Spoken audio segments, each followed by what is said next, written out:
एक मित्र पूछते हैं, आपने इंगित किया था कि हमें शिखर की ओर बढ़ना है, तो उधार के ज्ञान भार को उतार फेंकना है।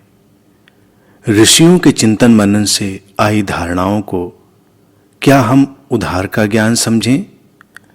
क्या हम उधार के ज्ञान के सहारे ही वास्तविक ज्ञान का लक्ष्य प्राप्त नहीं कर सकेंगे? कृपया दिशा निर्देश करें।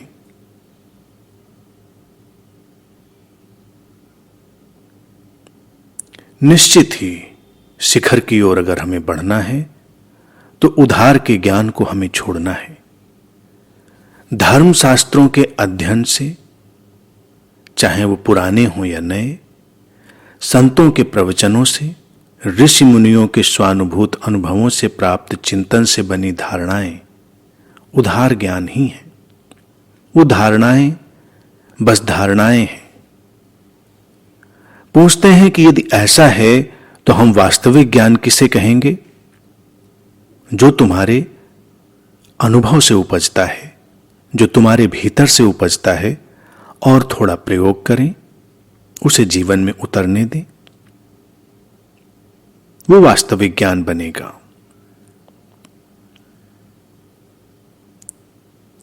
एक ऐसा शास्त्र निर्मित करें जो तुम्हारा व्यक्तिगत हो, जो तुम्हारे व्यक्तिगत अनुभवों से उपजे ज्ञान से ही निर्मित हुआ हो। उसमें चाहे जैसे निष्कर्ष हो, लेकिन वो निष्कर्ष तुम्हारे अपने होंगे और तुम्हें हैरानी होगी कि तुम जो जीवन अभी तक जीते आए हो, अपने उन्हीं निष्कर्षों के आधार पर जीवन जीते आए हो।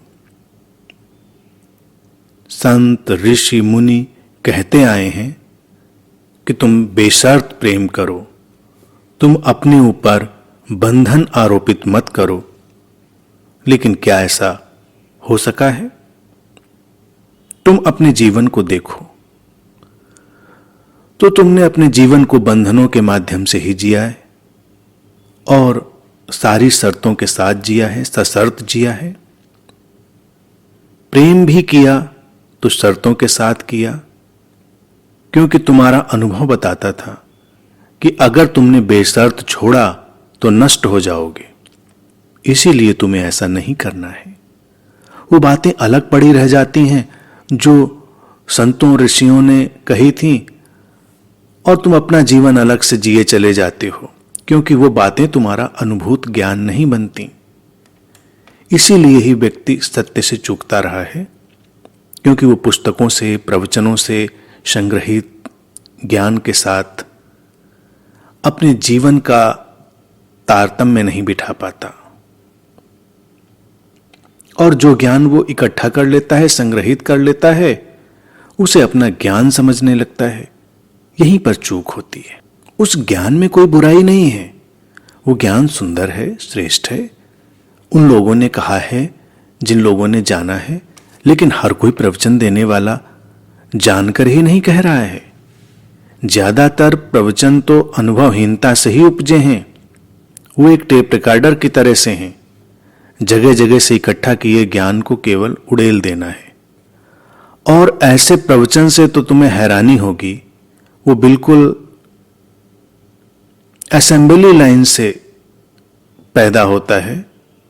उनकी ट्रेनिंग दी जाती है, उनका प्रशिक्षण होता है, उनको बोलने का तरीका सिखाया जाता है। बहुत सारे लोग ये सारा काम कर रहे हैं, और वो कहीं से भी आकर किसी पुस्तक को पलटकर, किसी सूत्र को लेकर अपना सीखा हुआ संग्रहित ज्ञान उड़ेलने लगते हैं। उस ज्ञान को तुम्हारे सामने परोस देते हैं जिससे अभी उनका जीवन रूपांतरित ही नहीं हुआ। तो ऐसा ज्ञान तुम्हें कैसे बदलेगा और क्या बदलेगा? क्योंकि शब्द नहीं बदलते हैं, शब्द के पीछे जो छुपी हुई ऊर्जा है, जो छुपी हुई प्रेजेंस है, वो बदलती है। इतने समूहों में इतने ज्ञान का आदान प्रदान होता है और उसका परिणाम नगण्य बना रह जाता है। लोग अछूते बने रह जाते हैं। वो कुछ किस्से कहानियों की चर्चा कर लेते हैं, कुछ चुटकुले जो वहां सुनते हैं वो उनकी स्मृति में रह जाते हैं, कुछ कहानियां जो वो सुनते हैं वो उनकी स्मृति का हिस्सा बनी रह जाती हैं। कुछ स्टेटमेंट्स, कुछ उक्तियां, कुछ वाक्य, और शेष सब धुल जाता है, पुछ जाता है। लोग वैसे के वैसे बने रह जाते हैं। जरा गौर करें, हमारे देश में प्रवचनों और शास्त्रों का कोई अभाव है? अगर आप व्यक्ति को ढूंढने निकलें तो इतनी कुटिलता, निम्नता, कटुता आपको दिखाई देगी। तो ये देखकर हैरानी होती है कि हम जिस देश में रह रहे हैं, जहां शास्त्रों और प्रवचनों की कोई कमी नहीं है, हर जगह वही आवाजें सुनाई देती हैं, वही ज्ञान सुनाई देता है, फिर भी व्यक्ति इतना दीनहीन, मलिन, कुटिल कैसे हो गया? क्योंकि उसका एक निजी शास्त्र है, अपना शास्त्र है, जो उसने अपने अनुभव से गढ़ा है, और जीवन वहीं से वो जी रहा है, वहीं से उसका जीवन संचालित हो रहा है। बातें कहीं और से सुन रहा है, लेकिन जीवन अपने ही ढंग से जी रहा है। ऐसा कोई व्यक्ति नहीं है जो अपने व्यक्तिगत अनुभवों, गढ़े शास्त्रों से जीवन न जीता हो। तुम्हें लगता है कि तुम्हारे जीवन में धोखे आए हैं, तुमने धोखे खाए हैं, तो तुम इस अनुभव को इकट्ठा कर लेते हो कि लोग ऐसी परिस्थितियों में इस तरह से धोखा देते हैं, उन पर भरोसा नहीं करना है। और कोई भी परिस्थिति हो जाए तुम्हारे साथ, तुम भरोसा नहीं करते, क्योंकि तुम्हारा अनुभव यही कहता है। तुम्हारे संबुद्ध मित्र कुछ भी कहते रहें, लेकिन तुम्हारा अनुभव कुछ और कह रहा होता है। तो निष्कर्ष कई बार ऐसा भी निकलता है, सुनने में आता है, मैंने सुना है, लोग कहते हैं कि ये सत्संगों की बातें हैं सुनने की, और जीने की बातें कुछ और हैं। प्रवचन सुनने के लिए होते हैं, करने के लिए नहीं होते। अजीब बात है। शास्त्र सुंदर हैं, उनमें जो वचन हैं, जो ज्ञान है, वो किसी के द्वारा जाने गए और अनुभव से उपजे ढंग से निकले हैं। लेकिन ये अनुभूति जब तक तुम्हारी अपनी नहीं बनती, तब तक खतरे हैं। अगर तुमने उसे अपना माना तो तुम कभी भी उस ओर नहीं बढ़ पाओगे। जैसे कि तुम गरीबी में जिए चले जाओ और तुम अकूत खजाने की चर्चा करते रहो, जैसे कि तुम भूख से विह्वल तड़पते रहो और तुम भोजन की चर्चा करते रहो, भोजन के रंग, रूप, स्वाद के बारे में तुम सुनते रहो, और जो बताया जाए उसकी चर्चा भी करने लगो, लोगों को भी बताने लगो, लेकिन उससे तुम्हारी भूख तो संतुष्ट नहीं होती। तुम इस आत्मा और परमात्मा के अलौकिक जगत की चर्चा सुनते हो और तुम वैसे ही दीनहीन और दुखी बने रहते हो। वो चर्चा तुम्हें अनुभव नहीं देती। लेकिन जब कोई संबुद्ध मित्र अनुभव से बोलता है और तुम उसके सामने बने रहते हो, अचानक एक बिजली सी कौंध जाती है। उस कौंध में तुम्हें अपना अनुभव भी घट जाता है और वो अनुभव तुम्हें रूपांतरित करता है। पूछते हैं मित्र कि क्या हम उधार ज्ञान के सहारे ही वास्तविक लक्ष्य प्राप्त नहीं कर सकेंगे? ये मन की चालाकी है। जो मन कहता है कि फिर से घूमकर यहीं आ जाओ। पूछते हैं कि जीवन भर के उधार ज्ञान को क्या उतार फेंकना इतना आसान है? भार को फेंकना हमेशा आसान रहा है। तुम्हारे दुख और विपत्ति के क्षण में हमेशा वो फेंक दिया जाता रहा है। बड़ी आसानी से फेंक जाता है जब विपत्ति आती है। जरा गौर करें, जब विपत्ति आती है सारा ज्ञान पता नहीं कहां चला जाता है। तो थोड़ा जागे, बिना विपत्ति के ही उसे फेंक दें। सारा का सारा दर्शन जीवन में मृत्यु घिराए या कोई आसन्न गहरा संकट उपस्थित हो जाए, गायब हो जाता है। कुछ भी काम नहीं आता, सब स्वप्न नजर आने लगता है, सब कुछ रेत के घरौंदे के समान बिखर जाता है। तो ऐसे दर्शन और ऐसे ज्ञान से बने हुए रेत के घरौंदों में रहने का क्या अभिप्राय है? छोटा ही सही, लेकिन तुम्हारा अपना निर्मित हो। रेत का घरौंदा ना हो जो एक लहर से टूट जाए। तुम्हारा स्वनिर्मित आजमाया हुआ अचूक घर हो जिसमें तुम रह सको, जो तुम्हारे अपने अनुभव से निर्मित होगा। और उधार के ज्ञान को फेंकना सचमुच में बहुत आसान है। वो फेंका हुआ ही है, केवल उसकी ओर दृष्टि ले जानी है। उधार ज्ञान की व्यर्थता या अव्यवहारिकता स्वयं सिद्ध है उसे अलग से सिद्ध करने की आवश्यकता नहीं। तुम्हारे जीवन को झकझोरने वाला तूफान जब भी आता है तो तुम्हें उसकी व्यर्थता या अव्यावहारिकता दिखाई पड़ जाती है। संबुद्ध मित्रों की बातें सुनना सुंदर है, लेकिन उसको शास्त्र नहीं बनाना है। वो बातें तुमको प्रेरणा देंगी, तुम्हें चलने के लिए तैयार करेंगी, लेकिन चलना तुम्हें है।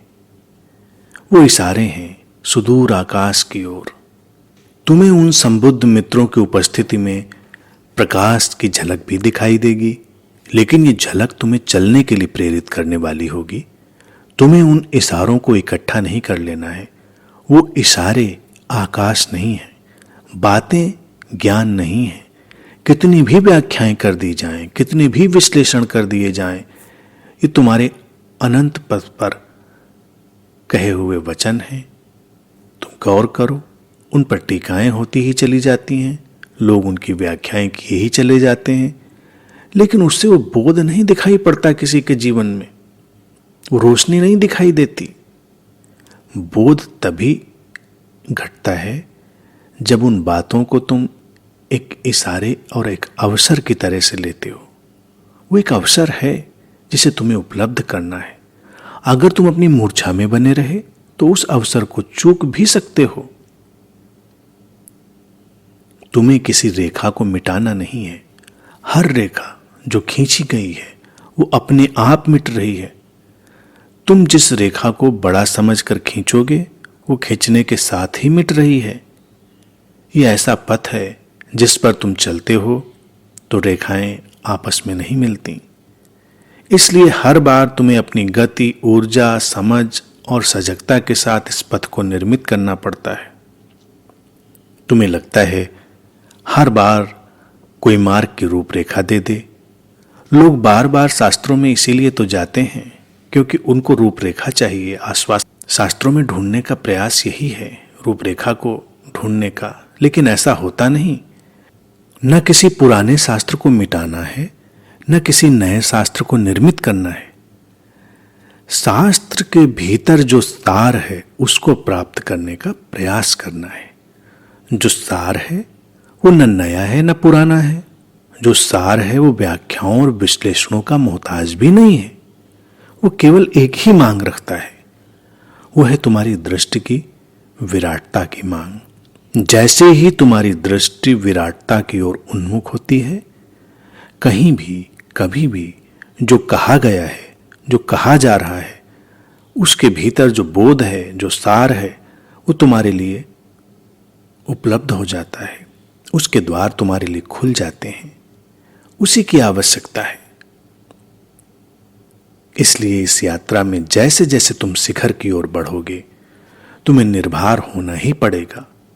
और यह निर्भरता तुम्हें खाली नहीं बनाएगी, पहली बार अपने भीतर की पूर्णता से जोड़ेगी। वो ज्ञान जो तुम्हारे भीतर है वो तुम्हें प्रकट होता हुआ दिखाई देगा। बंद आंखों से तुम प्रकाश और दृश्य जगत की कितनी भी चर्चा करो, वो तब तक व्यर्थ है जब तक तुम अपनी आंखें ना खोलो। समय है कि अब और आंख बंद न रखी जाए, बंद आंखों से प्रवचन न सुने जाए। जो भी जीना है आंख खोलकर जीना है और जागकर इस अनंत पथ पर चलना है।